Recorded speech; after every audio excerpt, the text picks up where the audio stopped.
चलिए बच्चों, good evening, let's start with the class. और फोन रख दो, गोयल जी, कौशिक जी, मिस गिरधर,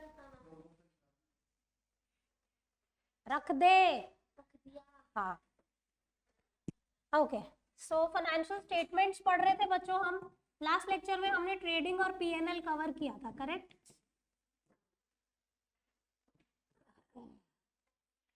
थोड़ा सा रिवाइज करेंगे ताकि हमें थोड़ा याद आ जाए कि क्या पढ़ा था हमने।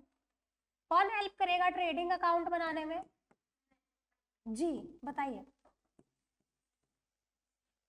क्विकली। ठीक है, सबसे पहले आएगा opening stock, perfect. Then what? Okay, net purchases basically. This cross means amount. ठीक है, आगे डायरेक्ट एक्सपेंस के एग्जांपल बताओ बच्चे कुछ। Factory rent, wages, factory electricity, power, fuel,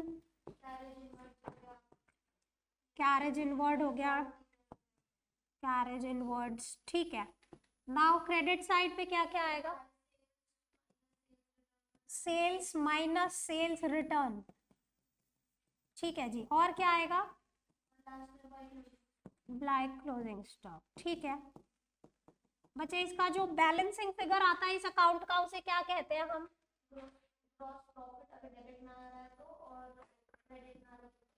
आप ऐसा बोलेंगे, अगर क्रेडिट साइड का टोटल ज्यादा है तो डिफरेंस आएगा डेबिट में, which will be called gross profits.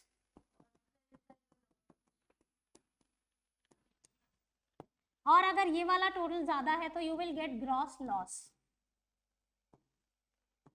इसमें कोई दिक्कत है बच्चों? ये लास्ट लेक्चर में किया था, कोई समस्या? याद आ गया सही से? मिस शर्मा, याद आ रहा है आपको? ये थे ना आप लास्ट क्लास में? हाँ, ओके बच्चों। अब ट्रेडिंग अकाउंट से रिलेटेड आपको एक चीज मैंने बतानी है। देखो, यहाँ पे ओपनिंग स्टॉक है, सेल्स है, 5 ही आइटम है कुल मिला के। हमारी कितनी आइटम है? जब भी आपको who's that? ओके, जब भी आपको ये फाइनेंशियल बच्चों, जब भी आपको ये फाइनेंशियल स्टेटमेंट का क्वेश्चन आएगा, आपको क्वेश्चन में दिया क्या होगा? ट्रायल बैलेंस दिया होगा। से यस बच्चों, ये बहुत टेक्निकल चीज मैं बताने जा रही हूँ जिसमें मैक्सिमम बच्चे कंफ्यूज रहते हैं। आप पीछे से इधर आओ, तो set this side, yes, okay, where you are comfortable. Late late मत आया करो बच्चे, क्लास डिस्टर्ब हो जाती है बीच में ना।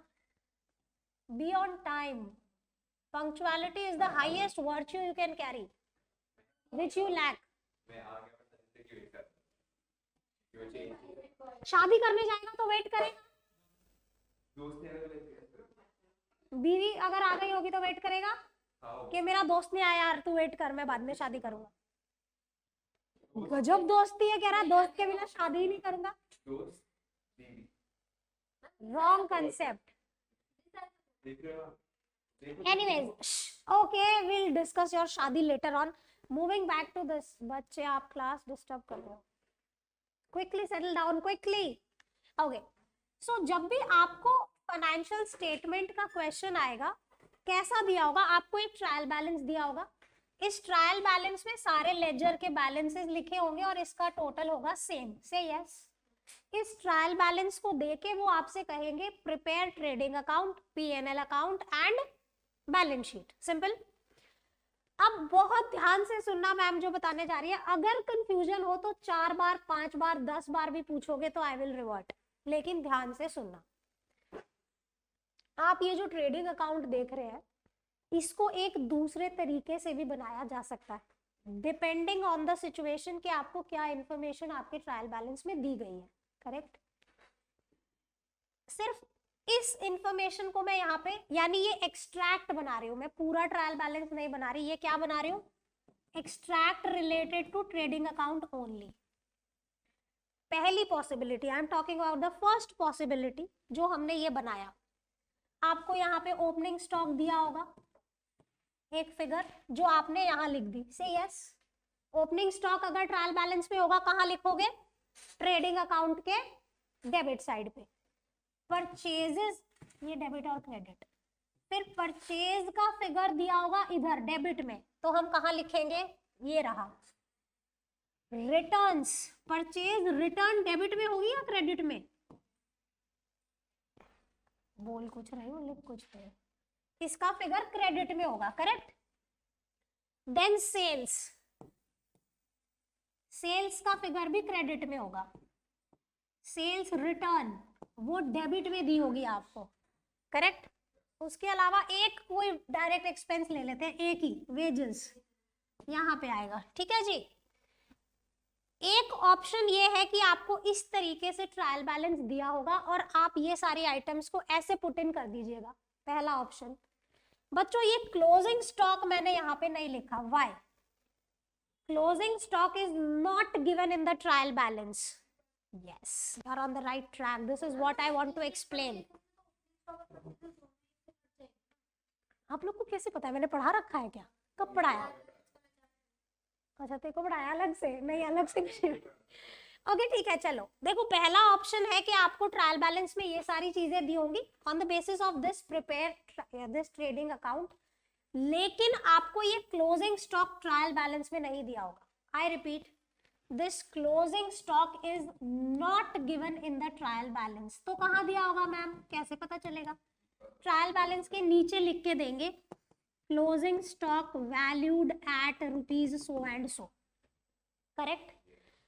बच्चों ध्यान से सुनो कि जो भी आइटम आपको ट्रेडिंग अकाउंट में ट्रायल बैलेंस में दी होती है वो सिर्फ एक बार लिखनी होती है पूरे फाइनेंशियल स्टेटमेंट में, चाहे आप ट्रेडिंग में लिखे, चाहे पीएनएल में लिखे, चाहे बैलेंस शीट।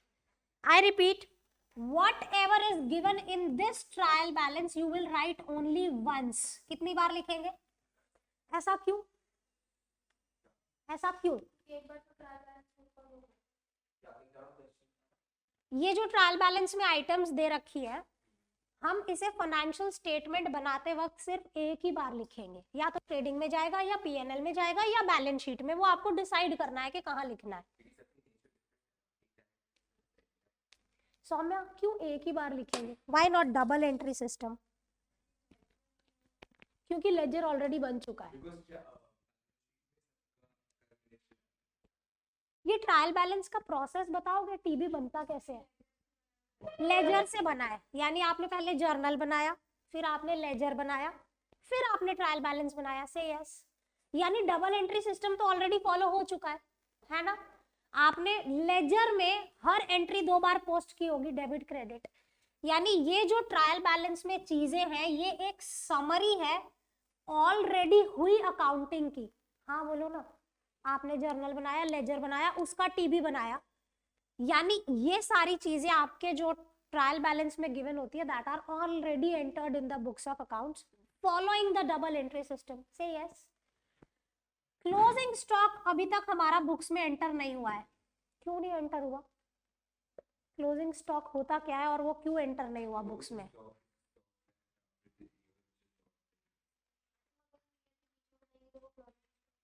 क्या क्लोजिंग स्टॉक की कोई ट्रांजैक्शन एंटर करनी पड़ती है बुक में? मैं कहूं कि मैंने 100 जीन्स खरीदी, मैंने उसको रिकॉर्ड कर दिया परचेज, मैंने 80 बेच दी, मैंने सेल रिकॉर्ड कर दी, जो 20 जीन्स बची उसकी क्या अलग से अकाउंटिंग होती है? कोई नहीं होती, उसका कोई डबल एंट्री इफेक्ट होता ही नहीं है, से यस। आप उसको बुक्स में कोई जर्नल एंट्री पास करते हो जैसे परचेज सेल की होती है? नहीं। यानी जो 20 जीन्स आपके पास बच गई उसकी एक्चुअल में कोई जर्नल एंट्री बुक्स में आपने पास ही नहीं की। हाँ बोलो, है ना?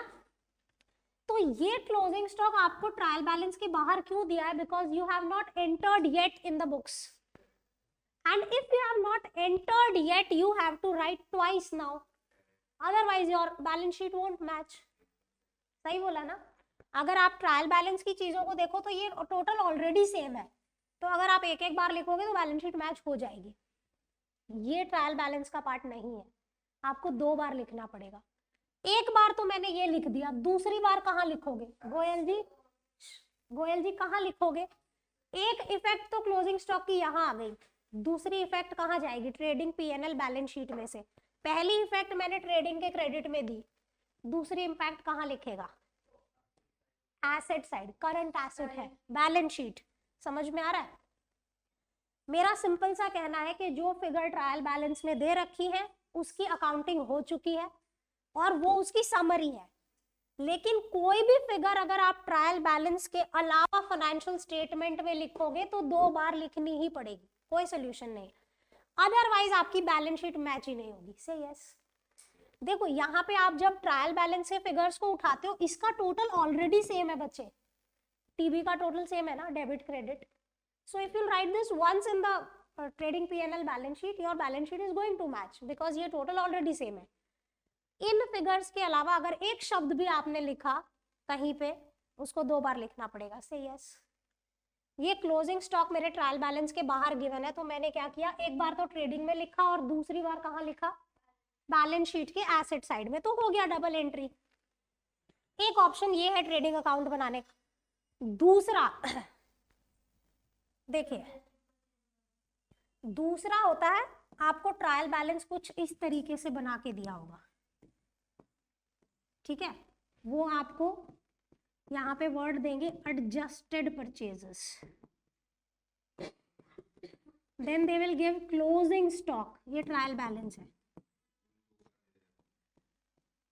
कौन धोखा दे रहा है,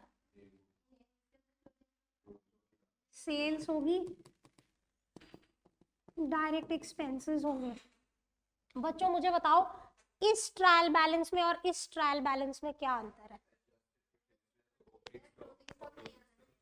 बच्चों देखो, या तो टीबी आपको ऐसा दिया होगा या फिर ऐसा दिया होगा, ठीक है। अगर ऐसा ट्रायल बैलेंस दिया है तो आपका ट्रेडिंग अकाउंट कुछ इस तरीके से बनेगा। This is your trading account, I will explain the difference, don't worry. हम यहाँ पे लिखेंगे to adjusted purchases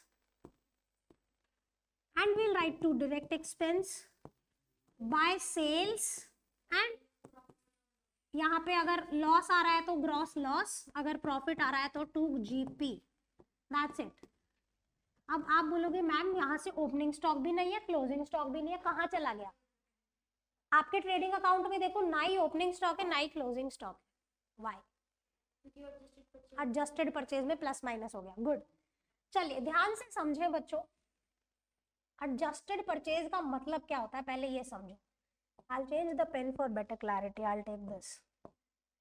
adjusted purchase का मतलब होता है opening plus net purchase minus, यानी अगर आप इन 3 फिगर को लेके एक फिगर में कन्वर्ट कर देते हैं, मेरे साथ नोट करें, adjusted purchases is equal to, adjusted purchase is equal to opening stock plus purchases minus, हाँ net purchases ही ले रहे हैं हम, net of returns। आपको मेरी बात समझ में आ रही है।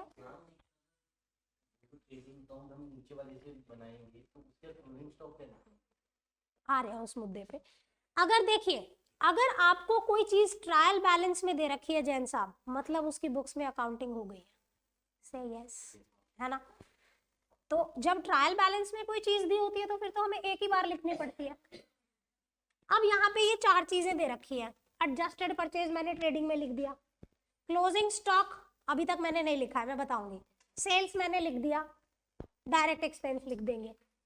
ये क्लोजिंग स्टॉक जाएगा बैलेंस शीट में। क्लोजिंग स्टॉक के 2 इंपैक्ट होते हैं, एक वो ट्रेडिंग के क्रेडिट में होता है, दूसरा बैलेंस शीट में एसेट। अब बच्चे जब आप एडजस्टेड परचेज वर्ड कहते हो, इसका मतलब आपने ट्रेडिंग में इसको एडजस्ट कर दिया है। समझ में आया। देखो मैंने आपको पिछले क्लास में ये समझाया था कि भाई हम ये, अच्छा ओके, कि हम यहाँ पे क्लोजिंग स्टॉक लिखते क्यों है निश्चल। हम क्लोजिंग स्टॉक इसीलिए लिखते हैं, मान ले तूने 100 जीन्स खरीदी, जो बच गया, अगर तूने 100 जीन्स साल में खरीदी और तूने 80 बेच दी, तो if you will compare cost of 100 with the income of 80, that is absolutely wrong। आपने खरीदने का खर्चा कितना किया, 100 जीन्स, आपने बेची कितनी, 80। अगर आप इन दोनों को कंपेयर करके जीपी निकाल दोगे तो गलत हो जाएगा। तो हिसाब से होना क्या चाहिए, जो 20 जीन्स बच गई वो कॉस्ट माइनस होना चाहिए। अगर आप 80 जीन्स की इनकम को 80 जीन्स के कॉस्ट से कंपेयर कर रहे हो, देन यू आर करेक्ट। से यस, ओके। सो यहाँ पे हम कर क्या रहे हैं, एडजस्टेड परचेज का मतलब ही ये होता है कि भाई मैंने ओपनिंग स्टॉक जोड़ लिया, परचेज जोड़ ली, और जो बच गया था वो माइनस कर दिया। ध्यान से समझ, अगर मैं कहूं कि साल शुरू हुआ तेरे पास 20 जीन्स बची हुई थी, who's talking? जब आपका नया साल शुरू हुआ, पिछले साल की 20 जीन्स बची थी, आपने 100 और खरीदी, कितनी जीन्स हो गई? 120। इफ आई से कि आपने 90 बेच दी, कितनी बची? 30 बची, है ना? कहने का मतलब अगर आपने 90 जीन्स बेची है तो 90 यूनिट की इनकम कंपेयर होनी चाहिए 90 यूनिट के कॉस्ट से। यही बात हो गई। हम क्या कर रहे हैं, हम 20 प्लस 100 माइनस 30 नेट करके बोल रहे हैं ये एडजस्टेड परचेज है। एडजस्टेड परचेज का मतलब है मैंने ओपनिंग को जोड़ लिया, क्लोजिंग को माइनस कर दिया, तो अब कुछ करने की जरूरत नहीं है। अब आप कंपेयर कर लो डायरेक्ट इनकम एक्सपेंस। समझ में आया एडजस्टेड परचेज क्या है? एडजस्टेड परचेज बेसिकली वो माल है जो आपने एक्चुअल में मार्केट में बेचा है। ओपनिंग जुड़ गया, क्लोजिंग माइनस हो गया, तो अल्टीमेटली यू गॉट 90 जीन्स का cost, which is called adjusted purchase. मतलब कि अब क्लोजिंग स्टॉक है, हमने एडजस्ट कर दिया, एडजस्ट कर इन तीनों को मिला के एक फिगर बना दिया। मतलब अब इसमें नहीं आएगा, ट्रेडिंग में नहीं आएगा। समझ में आ रहा है? In that case trading account में आपको ये ओपनिंग स्टॉक और क्लोजिंग स्टॉक लिखने की जरूरत नहीं है बेटा। या तो परचेज आएगा या एडजस्टेड परचेज आएगा। समझ में आ रहा है? दोबारा बताना। हाँ, तो वो जाएगा ना मेरा बच्चा, वो तो बैलेंस शीट में लिख तो रही है करंट एसेट्स में। हाँ, वहां से बैलेंस शीट से अगले साल कैरी फॉरवर्ड हो जाएगा। सिंपल, मुझे पता था यही पूछना। ठीक है, सो देखो मैं ये है ना थोड़ा सा क्यों टेक्निकल बताती हूँ, मतलब ये बहुत सिंपल चीज नहीं है। मैं जब इंटरव्यू देने गई थी कहीं जॉब के लिए, तब मेरे से ये सवाल पूछा गया था, तो आसान तो नहीं होगा। ऐसे टीचर के इंटरव्यू के लिए लल्लू पंजू क्वेश्चन तो पूछेंगे नहीं, डेबिट क्रेडिट तो पूछेंगे नहीं। They asked me कि is it possible that opening stock and closing stock both are given in the trial balance? This was the question the interviewer asked. नहीं, ये मेरे क्वेश्चन का आंसर दे, लंबी कहानी मत बना। Is it possible that opening stock and closing stock both are given in the trial balance? No. या तो ओपनिंग होगा या तो, अगर ओपनिंग स्टॉक होगा तो परचेज दे रखी होगी, क्लोजिंग स्टॉक अगर ट्रायल बैलेंस में है तो एडजस्टेड परचेजेस दे रखी होंगी। Am I able to make this clear? कोई दिक्कत है? ठीक है, सॉर्टेड। यानी आपका ट्रेडिंग अकाउंट या तो ऐसा बन सकता है या ऐसा बन सकता है। इसमें पूरी कहानी में जो सीखने वाली चीज थी वो ये कि एडजस्टेड परचेजेस का मतलब क्या होता है।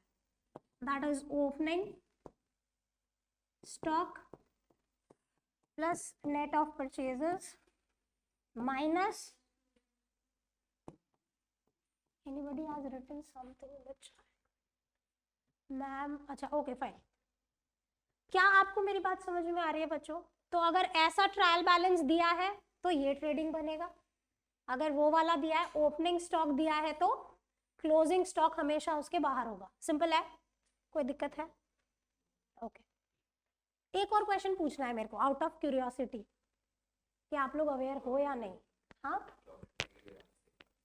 चॉकलेट नहीं मिलेगी। ओपनिंग स्टॉक हम 2 बार क्यों नहीं लिखते, क्लोजिंग स्टॉक क्यों 2 बार लिखते हैं? मतलब मेरा सवाल सीधा सा ये है कि क्लोजिंग स्टॉक को क्यों हम बैलेंस शीट में लिखते हैं और ओपनिंग स्टॉक को नहीं लिखते? दोनों स्टॉक है ना, स्टॉक। सी, ओपनिंग स्टॉक क्या होता है? पिछले साल का क्लोजिंग स्टॉक होता है ना? जो साल की शुरुआत में आपके पास माल होता है, फिर आप और कुछ खरीदते हो, फिर लास्ट में बच जाता है, तो ये जो बच जाता है ना वो कैरी फॉरवर्ड होता है next year. Say yes, toffee, okay, you will get toffee. So मेरा कहने का मतलब है नेक्स्ट ईयर जो कैरी फॉरवर्ड होगा, अगले साल जो कैरी फॉरवर्ड होगा वो क्लोजिंग स्टॉक होता है, जो साल के अंत में बचा होता है आपके पास। समझ में आ रहा है? गोयल जी जग रहे हो? पता नहीं क्या सोचते रहते हो आप, इतना गहन चिंतन करते रहते हो। जो सोचने की चीज होती है वो सोचते नहीं। एक नोट और डालो, I mean not a part of your syllabus, कोई पूछेगा नहीं आपसे, बट स्टिल डालो। Opening and closing stock can not be given in trial balance together. Opening and closing stock can not be given together. अगर opening stock दिया होगा तो purchase दी होगी, अगर क्लोजिंग स्टॉक दिया होगा तो एडजस्टेड परचेजेस दी होंगी। ओपनिंग स्टॉक अगर गिवन होगा ट्रायल बैलेंस में, then you will be given purchases, and if you are given closing stock in TB, in that case you will be given adjusted purchases. I hope now you will not make the mistake. एक और note यहाँ पे लिखो, I'll change the pen. इस पे arrow लगा के, ये वाले मेथड पे, सेकंड मेथड पे एरो लगा के लिखे, in the second case closing stock given in TB to be recorded in balance sheet asset side.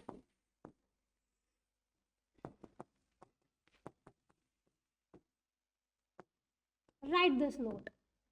Second वाले केस पे एरो लगा के, अगर क्लोजिंग स्टॉक टीबी में दिया है तो कहाँ लिखेंगे? ऑनलाइन बच्चों समझ आ रहा है? कोई शक शंका, ऑडियो वीडियो में कोई दिक्कत है तो बताना। क्यों हो रहा? चलो, ट्रेडिंग अकाउंट से रिलेटेड और कुछ नहीं है मेरे पास बताने के लिए, आगे चले। अभी रुके? ठीक है, नोट करो।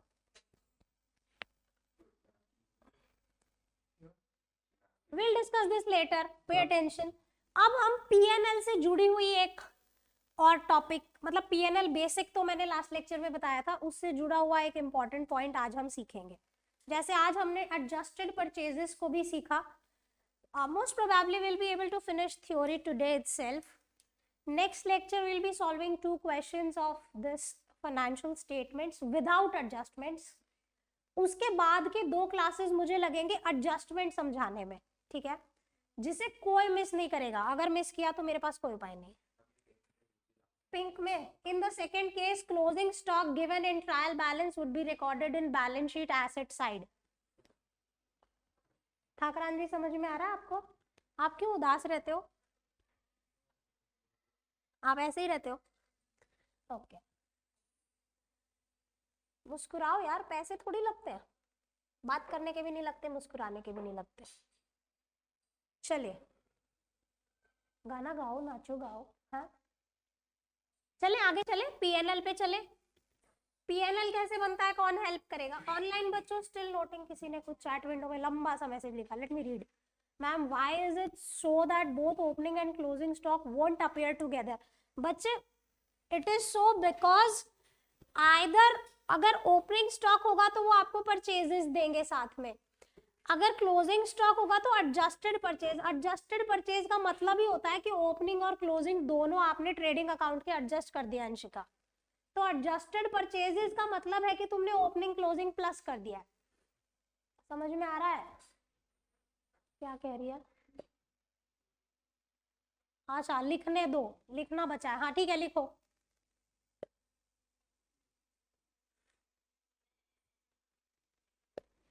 बच्चे देखो, एडजस्टेड परचेजेस का अंशिका ये मतलब होता है, हाँ तब तक बच्चे लिख रहे हैं, मैं आपको एक्सप्लेन करती हूँ।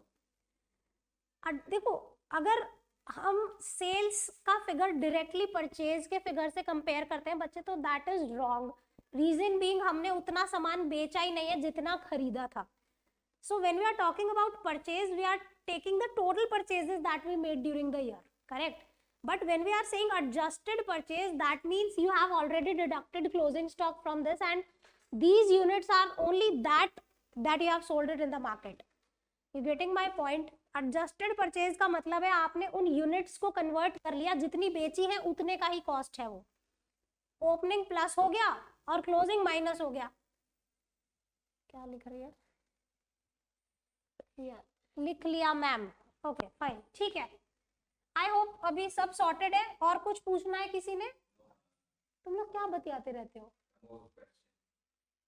Okay, so I am now moving to PNL. इसकी भी 1-2 बातें आज मैंने समझानी। येलो पेन कहाँ गया? ठीक है, सिंपल पीएनएल बनाना तो मैंने आपको लास्ट लेक्चर में सिखा दिया था, डायरेक्ट में इसके इंपॉर्टेंट पॉइंट्स पे आ जाती तो आप कंफ्यूज हो जाते हैं ना। सो बताइए पीएनएल कैसे बनता है, कौन हेल्प करेगा? तुम दोनों लड़ना मत, फिर से मैं कर रहे हो। Okay, so assuming that I am having gross profit, I will start with this GP. What all to add here? ऐसी कौन सी इनकम्स होती है सेल के अलावा? Indirect incomes, example commission received, okay, dividend received, yes बच्चा, ये income पूछा, लॉस नहीं पूछा। बैड डेट रिकवर्ड बोल सकते हो, ठीक है। Okay, what else? हाँ जी, रेंट रिसीव्ड ना, कहाँ लिखा? Interest received, discount received, okay, what else? ठीक है, बेटा जी वो एक्सपेंस होता है, प्रीमियम, इंश्योरेंस क्लेम, हाँ ठीक है लिख सकते हो। अब मुझे बताओ इनडायरेक्ट एक्सपेंसेस, सम एग्जांपल्स। एक मिनट, एक एक करके बोलो। Salaries, bad debts, discount allowed, insurance,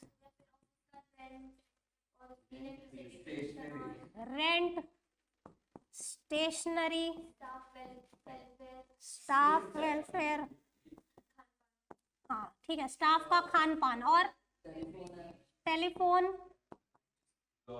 depreciation, yes perfect, loss on sale of fixed assets, यहाँ पे हम gain on sale of fixed assets भी लिख सकते हैं,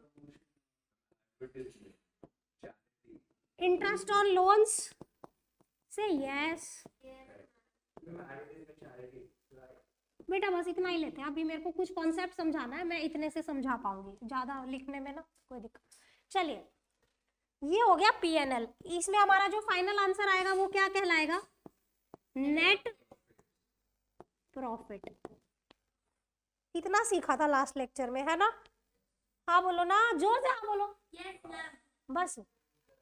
अरे तुम बंदे क्या कर रहे हो, बेचारी बच्ची अकेली चिल्ला रही है ये। yes, इसमें भी पीछे है बॉयज, मुझे लगा था खाली पढ़ाई में पीछे है, चिल्लाने में भी पीछे है। हाँ ऑब्वियसली गर्ल्स आगे ही होती है पढ़ाई में, है ना? सही बोला ना? देखो she is very happy. Okay, हाँ मारेगा ये, देखो बाहर जाके। चलो,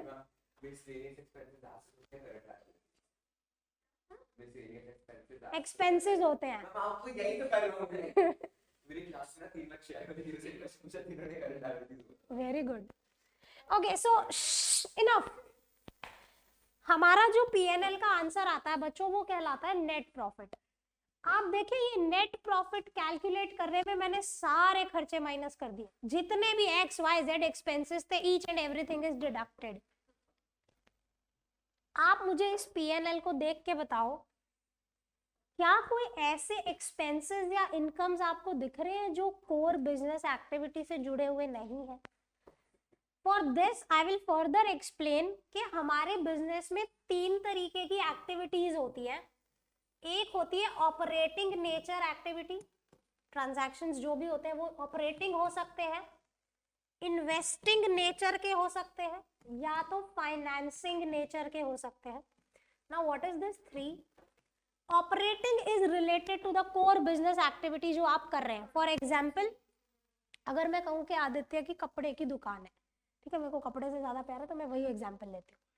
सो इसकी जो शॉप है, इसमें कोर बिजनेस एक्टिविटी से जुड़े हुए खर्चे, सबसे पहला परचेज। जो इसका ट्रेडिंग अकाउंट है ना, that is purely operating nature, क्योंकि उसमें परचेज, सेल और डायरेक्ट एक्सपेंस और कुछ है ही नहीं। Say yes. Moving to this, salaries operating, क्योंकि बिजनेस कर रहा है, एम्प्लॉय है, तभी सैलरी देनी पड़ रही है। बैड डेट्स, डेटर्स का लॉस है, सॉरी, डिस्काउंट बिजनेस के कारण देना पड़ रहा है। इंश्योरेंस अपने गुड्स का करवा रखा है, माल का इंश्योरेंस करवा रखा है, तो उसका ऑपरेटिंग हो गया। जिस जगह पे वो बिजनेस कर रहा है वहां का रेंट, अगर वो रेंट नहीं देता तो क्या बिजनेस कर पाता? नहीं। Again operating, stationery, staff welfare, telephone, depreciation. ये मैं दो चीजें अलग कलर से मार्क करती हूँ। क्या किया मैंने? इरेजर क्यों ले लिया? पेन लेना था ना। हाँ, ये दो चीजें, ये इंटरेस्ट ऑन लोन्स और ये बच्चे क्या लगता है कि ये ऑपरेटिंग नेचर के हैं? Loss on sale of fixed assets, क्या इसके कोर बिजनेस की वजह से हो रहा है? मान लो इसकी एसी पुरानी हो गई थी, इसने इसको OLX में लॉस में बेच दिया, तो क्या इसके बिजनेस ऑपरेशंस के कारण होने वाला लॉस है ये? नहीं। इसका कोई फिक्स्ड एसेट था जिसको इसने बेच दिया। नाउ सी, मैंने आपको जो बताया कि 3 तरीके की एक्टिविटी होती है। पहली होती है कोर बिजनेस एक्टिविटी, दूसरी होती है investing which is related purely to your fixed assets. जब भी आप फिक्स्ड एसेट्स बाय सेल करते हैं उसे हम इन्वेस्टिंग नेचर का ट्रांजैक्शन कहते हैं। क्या? तीसरा होता है फाइनेंसिंग, जो कि फंड अरेंजमेंट से रिलेटेड होता है। फॉर एग्जाम्पल, आदित्य को पैसे कम पड़ रहे थे, इसको बिजनेस बढ़ाना था, इसने जाके लोन ले लिया बैंक से। बैंक से लोन लेना इज अ फाइनेंसिंग एक्टिविटी। समझ में आ रहा है आपको? क्या इसके कोर बिजनेस के कारण ये पैसे आए? नहीं। अब इसमें बच्चे मेरे से क्या कहते हैं, मैम बिजनेस करना था तभी तो लोन लिया। अरे I understand, but this is not relate. अच्छा आप सोचो, अगर मेरे पास इनफ पैसे होते तो मैं बिना लोन के भी ये बिजनेस कर लेती ना। उसके पास नहीं है तो वो लोन ले रहा है, मेरे पास है तो मैं बिना लोन के बिजनेस कर रही हूँ। तो कैन आई से कि ये बिजनेस से जुड़ा हुआ नहीं है? मेरा बिजनेस चल रहा है ना उसके बिना। So taking loan is not a operating activity, it is a financing activity. तो जब आप उस लोन पे इंटरेस्ट पे करोगे वो भी फाइनेंसिंग हो गया। Say yes. See actually this is a concept of class 12th last chapter, but थोड़ा सा आपके सिलेबस में है, क्योंकि आपके सिलेबस में है कि ऑपरेटिंग प्रॉफिट कैसे निकालते हैं।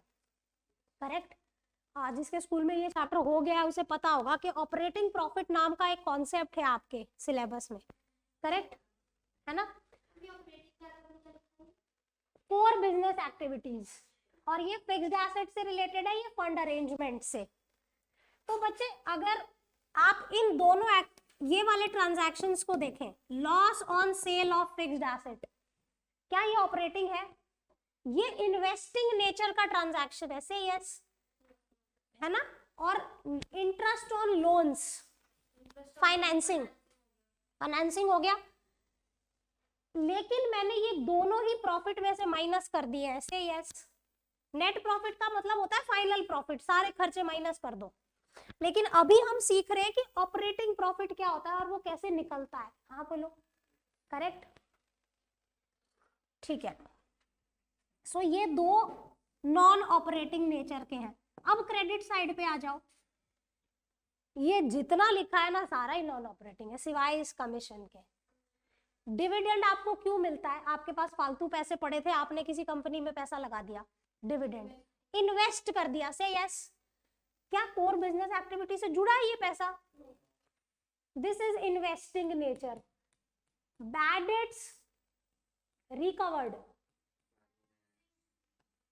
नहीं, इसे बैड डेट्स रिकवर्ड को देखो यहाँ पे क्या होता है, ये एक अनएक्सपेक्टेड इनकम है ऑपरेटिंग ही।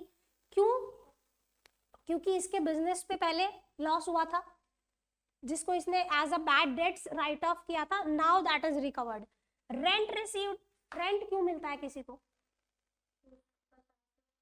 एसेट था, मतलब फालतू प्रॉपर्टी पड़ी थी, उसने किराए, मान लो आदित्य के पास जो ये कपड़े का बिजनेस कर रहा है उसके अलावा इसके पापा दादा की बहुत सारी प्रॉपर्टीज है, रईस पार्टी, वो रेंट पे चढ़ा रखी है, वो रेंटल इनकम आ रही है, क्या इसके बिजनेस से कोई लेना देना?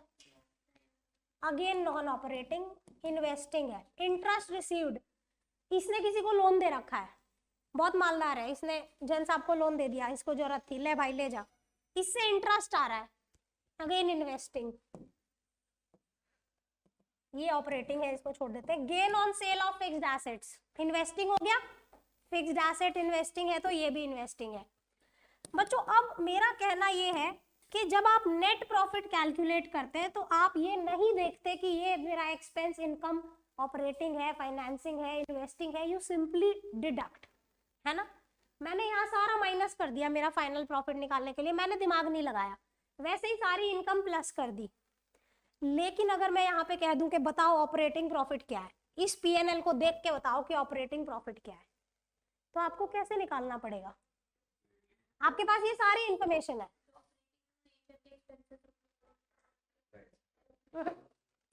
रूपल बताओ, आपके पास ये इंफॉर्मेशन है, नेट प्रॉफिट है आपके पास, and now you are said कि calculate operating profit.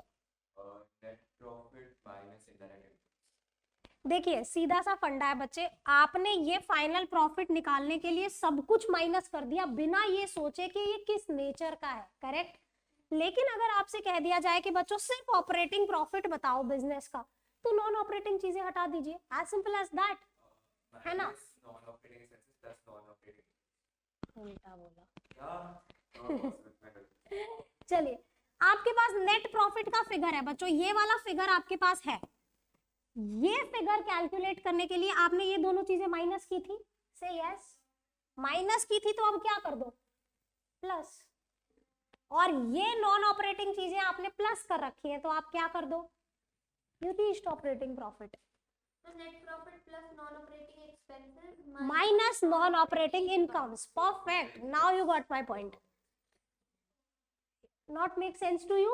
Okay, I will explain again, listen. बच्चे आपने ये नेट, अब ध्यान से सुनना, पहले तो पूछेगा फिर सुनेगा नहीं। नेट प्रॉफिट है तेरे पास, इस नेट प्रॉफिट को कैलकुलेट करने के लिए तूने ये दोनों चीजें माइनस की थी, से यस, ये दोनों माइनस की, लेकिन ये नॉन ऑपरेटिंग है, तो अब वो क्या करनी पड़ेंगी, प्लस। ये इधर की नॉन ऑपरेटिंग चीजें आप ऐड कर चुके हैं प्रॉफिट में, now what you need to do, operating profit, say yes. समझ में आ रहा है? एक एग्जाम्पल ले इसको समझने के लिए, छोटा सा पीएनएल बना के प्रैक्टिकली सॉल्व करें rather than just moving with the theory. चलिए छोटा सा 4-5 चीजें लिखेंगे, बहुत लंबा नहीं बनाएंगे फिर, otherwise it is time taking. For your better satisfaction मैं यहाँ पे लिखती हूँ कि मेरा ग्रॉस प्रॉफिट आया, कोई भी फिगर बोलना निश्चल, 4,80,00,000 रुपए लिखते हैं। अरे यार येलो पेन लेते हैं, मेरे को मजा नहीं आता इसमें। ठीक है, कुछ 1-2 इनकम्स जोड़ लो, बहुत ज्यादा नहीं, नॉन ऑपरेटिंग इनकम्स बताओ कुछ। रेंट रिसीव्ड जोड़ लो 20,000 का, और एक नहीं 2 लाख क्यों लिख दिया मैंने, चलो 2-3 लिख ही लेते हैं। डिविडेंड रिसीव्ड लिख लो 10,000, बस। अब यहाँ पे कुछ पहले ऑपरेटिंग खर्चे बताओ मेरे को, सैलरी लिख लेते हैं 5,000, 5,000 कम नहीं होगा, 50 लिखते हैं, सॉरी। रेंट 10,000 रुपए, 4-5 ही बताना, ठीक है। Who said गर्लफ्रेंड कुछ भी बोलना है, मतलब गर्लफ्रेंड एक्सपेंसेस, ऐसा आंसर कौन देता? ओके बताओ, ऑपरेटिंग बताओ, वो इन्वेस्टिंग होते हैं वैसे mister Mehta, girlfriend expenses investing होते हैं। गर्लफ्रेंड मिल रही है, रिटर्न्स और क्या चाहिए? चलो okay, will discuss that later. इस पे आओ। ओफो तुम लोग बहुत बकवास करते हो भाई। कन्वेंस 2000 बताना, रूपल जग रही है क्या? और थोड़े से बिजनेस से जुड़े हुए खर्चे बोलना, वो ट्रेडिंग में आता है। कौन बोला वेजेस? पिटेगा। टेलीफोन 2,000 रुपए का टेलीफोन, बिजली का बिल लिख लो, हाँ इलेक्ट्रिसिटी 1,000 में, डेप्री, बस इतना ही लिखते हैं। अब कुछ नॉन ऑपरेटिंग बताओ मुझे, जो नॉन ऑपरेटिंग हो और पीएनएल में डेबिट होते हो। Loss on sale of asset, हाँ बोलो ना, शोर आता है तुम लोग को हाँ बोलने में भी। मैं यहाँ पागल के जैसे बोले जाओ। इंटरेस्ट ऑन लोन्स 3,500 रुपए। अब बताओ नेट प्रॉफिट क्या आ रहा है? Tell me what is net profit. करो कैलकुलेट, क्या पता नहीं, 1,10,000 ये टोटल है, 1,10,000 का टोटल है, 60, 62, 64, 65, 67, 73, 37, am I correct? Net profit है ना? टोटल आ रहा है ना? समझ आ गया? ये नेट प्रॉफिट है। अब इस इंफॉर्मेशन से मैं आपको कह रही हूँ कैलकुलेट ऑपरेटिंग प्रॉफिट। कैसे करना पड़ेगा? रूपल, एक मिनट, रूपल बताएगी। बताना बाबू, गलत बताएगी चलेगा, पर तू कुछ बोल। तेरे को ऑपरेट, पहले ये बता के यहाँ पे नॉन ऑपरेटिंग चीजें कौन सी है, मेरे को मार्क करवा जरा। मेरे को लग रहा है सो रही है। इस पूरे P&L अकाउंट में नॉन ऑपरेटिंग चीजें जो बिजनेस से जुड़ी हुई नहीं है, लॉस ऑन सेल, परफेक्ट, और इंटरेस्ट, ठीक है, अग्री। उधर उस साइड पे देख, क्रेडिट साइड 2 लगाऊंगी, ये बैलेंसिंग फिगर है। इधर और दोनों ही, ये दोनों ही नॉन ऑपरेटिंग है, करेक्ट। इस पूरे P&L अकाउंट में ये 4 चीजें नॉन ऑपरेटिंग है। ये 2 आपने प्रॉफिट में प्लस कर रखी हैं टू कैलकुलेट दिस, और ये 2 आपने माइनस कर रखी है। हाँ बोलो ना, इससे मरे सब लोग। Yes, ma'am. Very good, I like that. Okay, so now if you want to calculate operating profit, आपके पास बच्चे 2 ऑप्शन है। 2 क्या? एक तो ये ग्रॉस प्रॉफिट उठाओ 80,000 रुपए का, हैपेंड, देन क्यों चलना बंद हो गया? मैम आंसर 30,000 आएगा। ठीक, अग्री। चलिए, ऑपरेटिंग प्रॉफिट निकालने के कुछ तरीके बताती हूँ। पहला तरीका, इस ग्रॉस प्रॉफिट को उठाइए 80,000 रुपए का। बच्चों, ये जीपी कैलकुलेट करने के लिए जितने भी ट्रांजैक्शन आपने लिखे वो प्योरली ऑपरेटिंग थे। ट्रेडिंग अकाउंट से आया है ना, ट्रेडिंग अकाउंट में नॉन ऑपरेटिंग कुछ होता ही नहीं है। आई रिपीट, ट्रेडिंग अकाउंट में there is nothing which is non-operating. So one option you have is take your GP and deduct all these expenses which are operating. So GP minus operating expenses is one formula. अगर यहाँ पे कोई operating income होती, पर है नहीं इस example में, अगर होती यहाँ पे तो हम ऐड कर लेते। समझ में आ रहा है आपको? एक तरीका ये है। तो इस मेथड से सॉल्व करो जरा, क्या आंसर आ रहा है। जीपी मेरा क्या है? 80। इसमें से सारे ऑपरेटिंग खर्चे माइनस करो, इतने का टोटल कर लो ना, अलग से लिखने की बजाय। 50, 60, 62, 64, 65, 67। तो मेरा आंसर क्या आया बच्चों? इसमें मैंने क्या किया, मैंने नॉन ऑपरेटिंग चीजों को इग्नोर कर दिया to calculate answer, correct. Another option you have, sorry, net और करके लिखते हैं। Other formula is net profit, यानी ये वाला figure plus non operating expenses minus non operating income. ऐसा क्यों किया मैम आपने? मैम को मजा थोड़ी आ रहा है ऐसा करने में। ये नेट प्रॉफिट कैलकुलेट करते वक्त आप ये दोनों चीजें माइनस कर चुके हैं, ऐसे यस। तो अब आप प्लस कर दीजिए, उसका इम्पैक्ट हटा दीजिए, और ये 2 चीजें आपने ऐड की थी प्रॉफिट में, आप क्या कर दीजिए? माइनस करके देखते हैं आंसर सेम आता है क्या। आएगा ही, कोई ऑप्शन नहीं है गलत आने का। नेट प्रॉफिट मेरा कितना आ रहा है? अब नॉन ऑपरेटिंग एक्सपेंसेस कौन से हैं? 6,000। Non operating incomes answer again 13,000। से यस, गेटिंग माय पॉइंट। कोई दिक्कत है? ऑपरेटिंग प्रॉफिट समझ में आया? Wait, okay, I will wait. बेटा किसी को कुछ पूछना है, 2 बार पूछना है, 4 बार पूछना है, 10 बार पूछना है तो पूछो। मैम अंतर्यामी तो है नहीं, चेहरा देख के पढ़ना तो आता नहीं है ना। वो गाना है ना, किताबें बहुत सी पढ़ी होंगी तुमने, सुना है? सुना तो है लेकिन मगर कोई चेहरा भी तुमने पढ़ा है।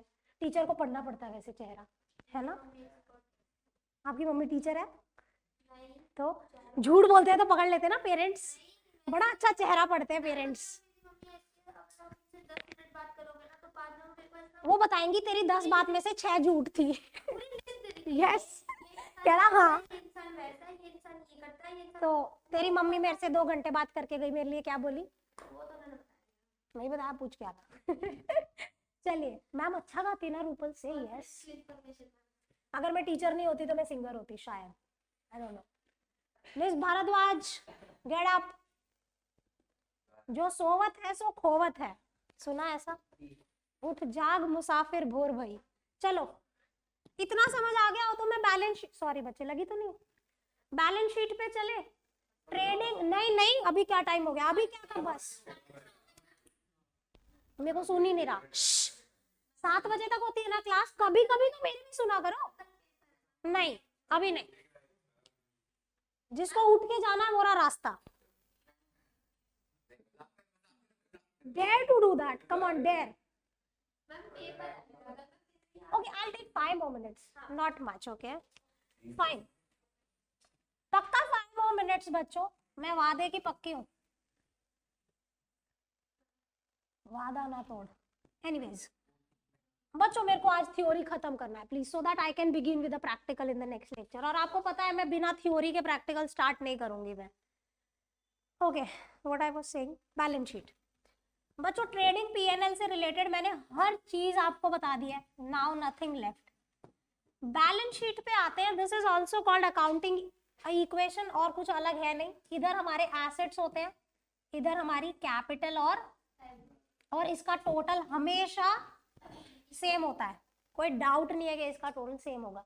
आप अपना आंसर चेक करें अगर ये मैच नहीं होता है, ठीक है। एसेट्स कितने टाइप के होते हैं परिकेत? टैंजिबल एंड इनटैंजिबल, और करंट एंड नॉन करंट। सबसे important bifurcation, non current assets क्या होते हैं? जैन साहब, नॉन करंट एसेट्स क्या होते हैं? नॉन करंट होते हैं, है ना? तो हाँ, जो करंट नहीं होते। अरे वेरी गुड, हाँ ज्यादा चलते हैं। ठीक है, करेक्ट। एग्जाम्पल बताओ। Machinery, trademarks, furniture, land, building. Current assets में बताओ, debtors, stock, cash, bank, bills receivable वगैरह वगैरह, ठीक है। अब यहां आ जाओ, कैपिटल। कैपिटल क्या होती है बच्चों? Biggest liability. Okay, correct. बच्चों ये फॉर्मेट लिखेंगे आप, opening capital plus additional plus net profit minus drawings minus net loss if any, and finally the outer column will be written. Capital में ये सारी चीजें एडजस्ट होंगी while preparing financial statements. Opening capital जो साल की शुरुआत में था, अगर उसने कोई और लगाया प्लस, साल में जो नेट प्रॉफिट होगा यानी ये वाला, वो यहाँ प्लस, ड्राइंग्स करेगा तो माइनस, और अगर नेट लॉस हुआ तो भी माइनस। लाइबिलिटीज में भी 2 तरीके की लाइबिलिटी होती है, एक होती है नॉन करंट और एक होती है करंट। नॉन करंट में जैसे एग्जांपल हो गया बैंक लोन, करंट में लिख लो क्रेडिटर्स हो गए, आउटस्टैंडिंग एक्सपेंसेस हो गए, and that's how you will prepare the balance sheet. Simple है, इसका टोटल हमेशा सेम होगा। अब एक लास्ट बात सुनेंगे, बैलेंस शीट से रिलेटेड एक वर्ड है, प्रैक्टिकली नहीं थियोरेटिकली, थ्योरी में ये पढ़ना है आपने। एक वर्ड है ग्रुपिंग एंड मार्शलिंग। क्या कोई समझाना चाहेगा? करेक्ट। चलिए, ग्रुपिंग का, परफेक्ट, ओके।